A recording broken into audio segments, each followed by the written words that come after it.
Nous allons voir sur cet exemple comment calculer l'inverse d'une matrice grâce au pivot de Gauss. Donc je vais en même temps vous présenter justement ce que c'est que ce pivot de Gauss. Une remarque, pour calculer l'inverse d'une matrice, il y a une formule aussi qu'on va voir à la fin de ce chapitre. On peut l'utiliser, mais en général, en pratique, on préfère utiliser ce qu'on va vous faire là que la formule qu'on verra à la fin de ce chapitre. Donc comment calculer l'inverse d'une matrice? Donc je vous l'ai dit là, on va faire le pivot de Gauss. Qu'est-ce que le pivot de Gauss? On va voir ça tout de suite.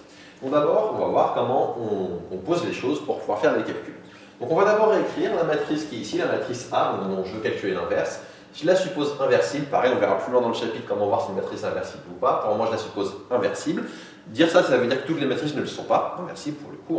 Donc là, celle-là, elle l'est, il n'y a pas de souci, donc on va pouvoir faire le calcul. La méthode, c'est la suivante. Vous réécrivez dans un premier temps cette matrice. Donc vous écrivez, sans vous tromper, moins 1, moins 2, 2, 2, 4, moins 3, 1, 3, moins 2. Et vous allez mettre une barre comme ça, verticale, et vous allez mettre à côté la matrice identité de même taille. Là, j'ai une matrice qui est 3 lignes, 3 colonnes. Du coup, je vais mettre la matrice identité de taille 3 lignes, 3 colonnes. Je rappelle, la matrice identité, c'est la matrice avec des 1 sur la diagonale et des 0 partout ailleurs. Donc 1 sur la diagonale, enfin sur la diagonale, pardon, elle l'est, une lapsus. J'ai mal dit, donc je me reprends. Des 1 sur la diagonale. Quand on parle d'une matrice, on considère qu'une diagonale, c'est celle-ci. Ça, on n'appelle pas ça une diagonale pour une matrice. Donc la diagonale, c'est dans ce sens-là, pour une matrice. Donc 1 sur la diagonale et des 0 partout ailleurs. Et du coup, le but, ça va être, grâce au pivot de Gauss, que je vais vous expliquer maintenant tout de suite, d'inverser ces deux matrices. C'est-à-dire de faire en sorte qu'à gauche, je me retrouve avec la matrice identité, et à droite, ce que j'obtiendrai, ce sera l'inverse de la matrice de départ. Le pivot de Gauss, ça consiste à faire quoi? J'ai le droit de faire trois choses. J'ai le droit d'échanger des lignes entre elles. J'ai le droit de multiplier des lignes par des constantes, hormis 0. Et j'ai le droit de faire ce qu'on appelle des combinaisons linéaires de lignes, c'est-à-dire j'ai le droit d'ajouter à une ligne un multiple d'une autre ligne. Vous remarquerez qu'on ne fonctionne que sur les lignes. J'ai le droit de faire des opérations uniquement sur les lignes et surtout pas sur les colonnes. Donc là, je peux travailler que sur les lignes. Donc mon but, ça va être à chaque fois le pivot de Gauss de faire en plusieurs étapes. Premièrement, je veux d'abord faire apparaître mon 1 en haut à gauche. Donc là, regardons, en haut à gauche, j'ai un moins 1. Comment faire pour passer de moins 1 à 1? Je vais multiplier la ligne 1 par moins 1. Alors comment je vais noter ça? On va mettre ici, on va dire équivalent, grosso modo. Enfin, c'est pas vraiment équivalent, c'est pas le mot, mais on va faire ça comme ça. Donc là, on va dire qu'on va faire moins ligne 1. Autrement dit, la ligne 1, je l'ai multipliée par moins 1. Faisons-le, ça va donner du 1, moins 2, moins 1. Donc c'est toute la ligne, c'est-à-dire là, quand je fais fois moins 1, j'ai 1, là j'ai moins 2, là j'ai moins 1. Et ce que je fais à gauche, je le fais également à droite. Donc à droite, pareil, je vais multiplier par moins 1, ça va donner moins 1, 0, 0. Et je réécris le reste.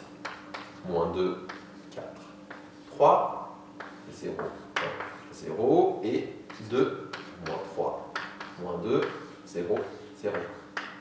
Alors, une erreur très classique quand on fait ce genre de choses, c'est en recopiant de ce courant. Donc, essayez bien de vous concentrer quand vous recopiez des lignes sur lesquelles vous n'avez pas touché, pour ne pas vous tromper juste. Alors, maintenant que j'ai mon 1 ici, en haut, à gauche, je vais m'en servir comme d'un pivot, d'où le nom de la méthode, le pivot de Gauss.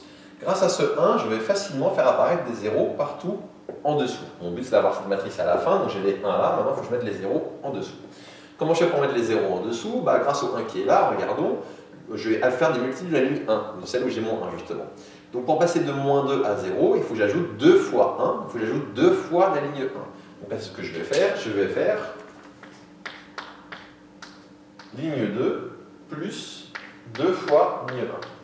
On va faire une convention pour se retrouver. Je vais d'abord écrire à chaque fois la ligne sur laquelle je fais mon opération. Donc quand je mets ligne 2 en premier, ça veut dire que c'est la ligne 2 que je vais transformer en ligne 2 plus 2 fois ligne 1. Donc, et faisons-le. La ligne 1, je la recopie, je n'y touche pas. 1, moins 2, moins 1, moins 1, 0, 0, et c'est parti. Donc ligne 2 plus 2 fois ligne 1. Moins 2 plus 2 fois 1, ça fait 0, c'était le but de la manœuvre. Donc là, le but, c'est d'avoir 0 ici. 4 plus 2 fois moins 2, ça va donner 4, moins 4, ça va faire 0. Et ensuite, je vais avoir 3 plus 2 fois moins 1, ça fait 3 moins 2, ça fait 1. Et ce que je fais à gauche, je le fais également à droite. C'est-à-dire, là, je vais faire pareil. Donc, je vais faire ligne 2 plus 2 fois ligne 1, je vais faire 0 plus 2 fois moins 1, ça va faire moins 2. Ici, je vais avoir 1 plus 2 fois 0, ça va donner 1. Et 0 plus 2 fois 0, ça fait 0. Et tant qu'à faire, là aussi je vais faire apparaître mon 0. Toujours grâce au pivot qui est là, grâce au 1 qui est ici. Donc pour faire apparaître un 0 grâce au 1 qui est là, il faut que je fasse moins 2 fois 1. Donc je vais faire ligne 3 moins 2 fois ligne 1. On va faire ça maintenant. Ligne 3 moins 2 fois ligne 1. C'est parti. Donc 2 moins 2, 0. C'était le but de la manœuvre. Ensuite, on va avoir du moins 3, moins 2 fois moins 2, ça fait moins 3 plus 4, ça va donner 1. Et ensuite, on va faire moins 2 fois moins 1, moins 2 fois moins 1, ça va donner plus 2, et moins 2 plus 2, ça va faire 0. Et ce que j'ai fait à gauche, je le fais également à droite. Du coup, ligne 3 moins 2 fois ligne 1, je vais avoir 0, moins 2 fois moins 1, ça va me donner plus 2. On va avoir 0 moins 2 fois 0, ça va donner 0. Et on va avoir 1 moins 2 fois 0, ça va donner 1. Donc là, à la fin de cette première étape, j'observe que j'ai mon 1 en haut à gauche et j'ai mes 0 partout en dessous. Cette première colonne, maintenant, elle est faite, je ne vais plus y toucher. Maintenant, mon but, c'est d'avoir un 1 ici et un 0 là. Alors là, ça va marcher en une étape, mais ça ne va pas tout le temps être le cas. Comment mettre un 1 ici, un 0 ici? Là, j'ai pas 36 000 possibilités. Je vous rappelle ce que j'ai le droit, enfin j'en ai deux d'ailleurs, je vous rappelle ce que j'ai le droit de faire. J'ai le droit de multiplier des lignes par des constantes. 0 fois n'importe quoi, ça ne fera jamais 1, donc ça ne va pas marcher. J'ai le droit d'ajouter un multiple de lignes à une autre. Donc là, en ajoutant celle-là, celle-là, ça marcherait pour le coup. Ou bien j'ai le droit d'échanger deux lignes. Là, je vais plutôt faire cette troisième possibilité, parce que si j'échange mes deux lignes, je vais voir que je vais avoir directement ce qui va m'intéresser. Enfin, ce sera plus visuel, donc faisons-le, après on va voir. Donc là, on va échanger la ligne 2 avec la ligne 3. Alors quand je mets comme ça une flèche dans les deux sens, ça veut dire que j'échange mes deux lignes. Donc on recopie la ligne 1, 1, moins 2, moins 1, moins 1, 0, 0. Du coup on échange ligne 2 et ligne 3. Donc la ligne 3 devient ligne 2, ça fait 0, 1, 0. Et attention, comme d'habitude, ce que je fais à gauche, je le fais également à droite. Donc le 2, 0, 1, il passe au-dessus.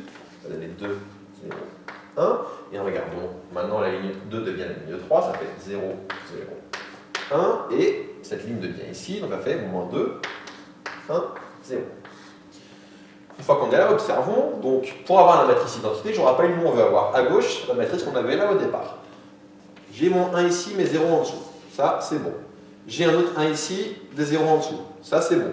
J'ai un autre 1 ici. Donc en gros, ça veut dire que toute la partie basse et la diagonale, c'est tout bon.